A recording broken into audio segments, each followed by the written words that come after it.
Dear students, income tax में हम salary head पढ़ रहे हैं। इससे पहले आज प्रॉफिट इन लिeu ऑफ सैलरी के बारे में पढ़ें। थोड़ा सा पुराना दोहरा देता हूँ।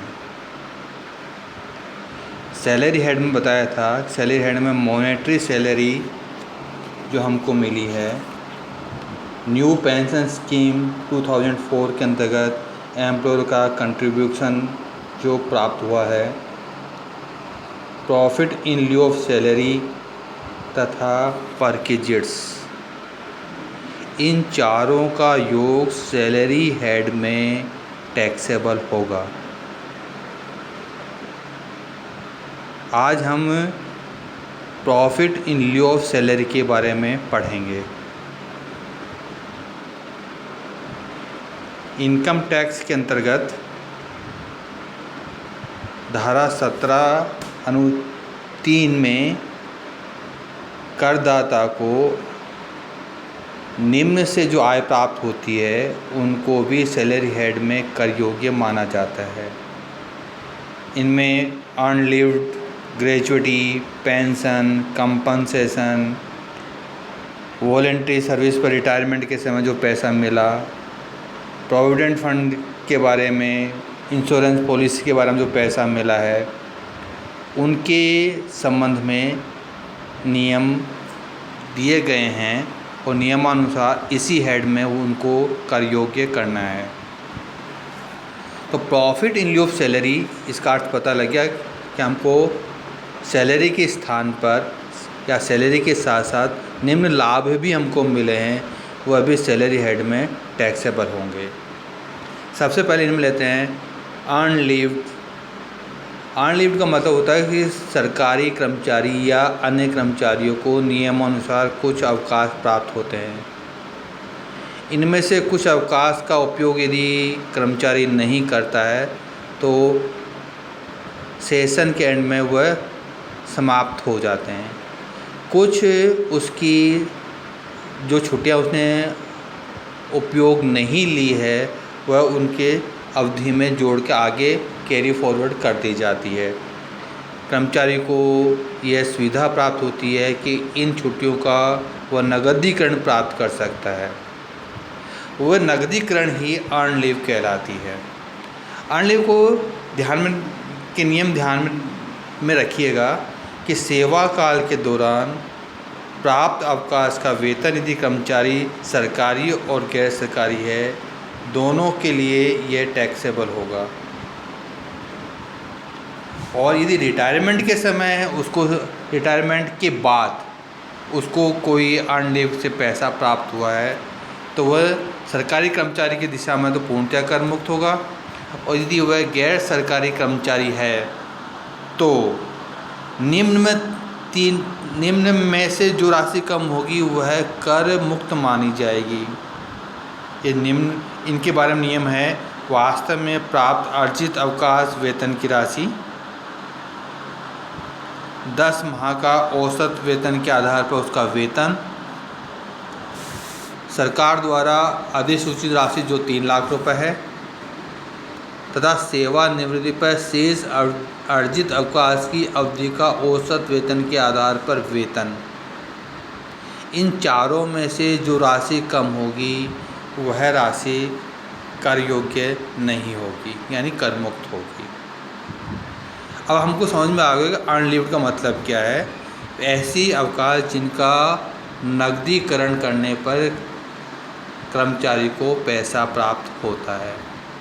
तो यदि सरकारी कर्मचारी है, चाहे उसको पहले मिलता है सेवानिवृत्ति से तो पूर्णतः कर योग्य, सेवानिवृत्ति के बाद मिलता है तो भी पूर्णतः कर मुक्त है। और यदि वह सरकारी कर्मचारी नहीं है तो जो 4 नियम बताए उनमें से जो कम राशि होगी वह राशि आपकी कर मुक्त मानी जाएगी। इसके बाद में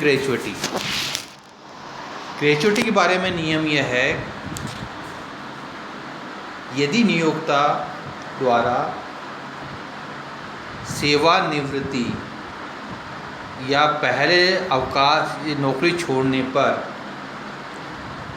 नियोक्ता द्वारा जो राशि प्राप्त होती है वह ग्रेच्युटी पेमेंट एक्ट 1972 के अंतर्गत हो सकती है, जिसमें नियम यह है कि कम से कम 5 वर्ष तक सेवा काल में सेवा देना आवश्यक है, 5 वर्ष तक।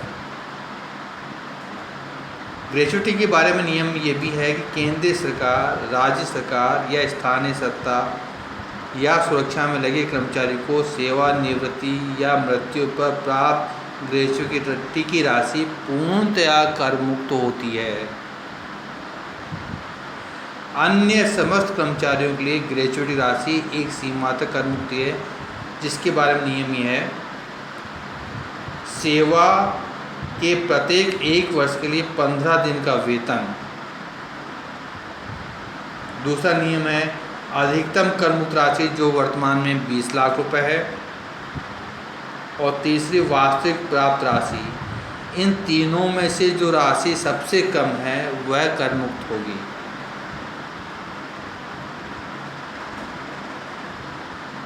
तो ग्रेच्युटी वाले नियम समझ में आ गया हमको कि ग्रेच्युटी यानी कर्मचारी नौकरी छोड़ता है अथवा वह सेवानिवृत्त होता है, सेवानिवृत्ति पर प्राप्त राशि नियोक्ता के द्वारा, यदि वह सरकारी कर्मचारी है तो पूर्णतः कर मुक्त है, यदि वह गैर सरकारी या अर्ध सरकारी कर्मचारी है तो 3 नियम जो बताए उनमें से जो राशि कम होगी वह राशि कर मुक्त मानी जाएगी। यहाँ पर ये ध्यान रखिएगा, यदि सेवा अवधि में कोई वर्ष फ्रैक्शन में आता है, जैसे 4 महीने आए तो 4 महीने को सम्मिलित नहीं करना है। यदि 6 मास से अवधि से यदि शेष सेवा अवधि मास में सम्मिलित हो 6 मास से अधिक की अवधि को 1 वर्ष माना जाएगा।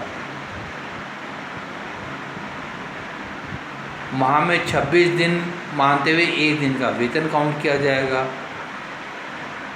तो अब आपको समझ में आ गया कि ग्रेच्युटी के बारे में नियम क्या है। यानी सरकारी कर्मचारी है तो उसको कर मुक्त करना है, सरकारी कर्मचारी है तो 3 नियमों के अनुसार जो राशि कम होगी वह कर मुक्त मानी जाएगी। इसी तरह सेवानिवृत्ति के बाद कर्मचारी को पेंशन प्राप्त होती है, तो पेंशन ये पूर्णतया कर योग्य है।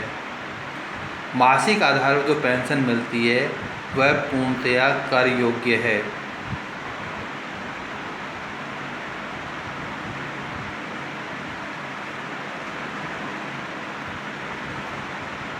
लेकिन पेंशन की एक मुश्त राशि प्राप्त करता है, यानी मंथली नियम राशि प्राप्त करके वह एक साथ कोई राशि कम्यूटेड प्राप्त करता है, तो सरकारी कर्मचारी की दशा में वह राशि कर मुक्त होगी और अन्य कर्मचारियों की दशा में एक मुश्त राशि का निम्न भाग में से जो राशि कम होगी कर मुक्त होगी। यदि कर्मचारी को ग्रेच्युटी राशि मिलती है तो वह साधारणतः संपूर्ण पेंशन के बदले जितनी राशि प्राप्त करने का अधिकार है उसका 1/3 राशि कर मुक्त होगी। यानी ग्रेच्युटी मिल रही है तो 1/3 और ग्रेच्युटी नहीं मिलती है तो 1/2 ये राशि कर मुक्त होगी। यहाँ ये भी ध्यान रखिएगा, कर्मचारी की मृत्यु के बाद उसके परिवार के सदस्यों को जो राशि पेंशन के रूप में प्राप्त होती है वह income from other sources head में कर योग्य होगी और ऐसी प्राप्त राशि का 1/3 या 15,000 जो दोनों में से कर मुक्त हो, जो दोनों में कम हो वह कर मुक्त होगी यदि वह एक मुश्त राशि प्राप्त करते हैं, और यदि वह रेगुलर मंथली इनकम प्राप्त करते हैं तो पूर्णतया कर योग्य होगी। इसी तरह यदि किसी कर्मचारी को कंपनसेशन प्राप्त होता है, कंपनसेशन मिल सकता है कि कोई छटनी हो गई, रिट्रेंचमेंट हो गया, फैक्ट्री बंद हो गई, कर्मचारियों को निकाल दिया गया है, तो कंपनसेशन के रूप में जो राशि प्राप्त हुई है वह निम्न में से जो राशि कम होगी वह कर मुक्त होगी। एक्चुअल जो राशि कंपनसेशन मिली वह राशि। सेकंड, आपका इंडस्ट्रियल डिस्प्यूट एक्ट 1947 के अंतर्गत जो राशि ड्यू होती है वह राशि, और मैक्सिमम 5 लाख इन तीनों में से जो राशि कम होगी वह राशि कंपनसेशन के अंतर्गत कर मुक्त मानी जाएगी। इसी तरह वॉलेंट्री रिटायरमेंट की स्कीम के अंतर्गत हमको कोई राशि मिलती है तो राशि भी 5 लाख रुपए तक कर मुक्त होगी यदि हम निम्न शर्तें पूरी करते हैं। फर्स्ट, क्षतिपूर्ति स्वैच्छिक सेवानिवृत्ति के समय प्राप्त हुई हो, क्षतिपूर्ति नियोक्ता से प्राप्त हुई हो, क्षतिपूर्ति सेवानिवृत्ति की किसी योजना के अंतर्गत प्राप्त हुई हो, तभी कर मुक्ति का लाभ मिलेगा, अन्यथा कर मुक्ति का लाभ नहीं मिलेगा। तो आपको आज मैंने जो बताया profit in use of salary के संबंध में नियम, उनमें से मैंने एक नियम बताया आपको अर्न लीव के बारे में, एक नियम बताया मैंने ग्रेच्युटी के बारे में, एक नियम बताया है मैंने आपको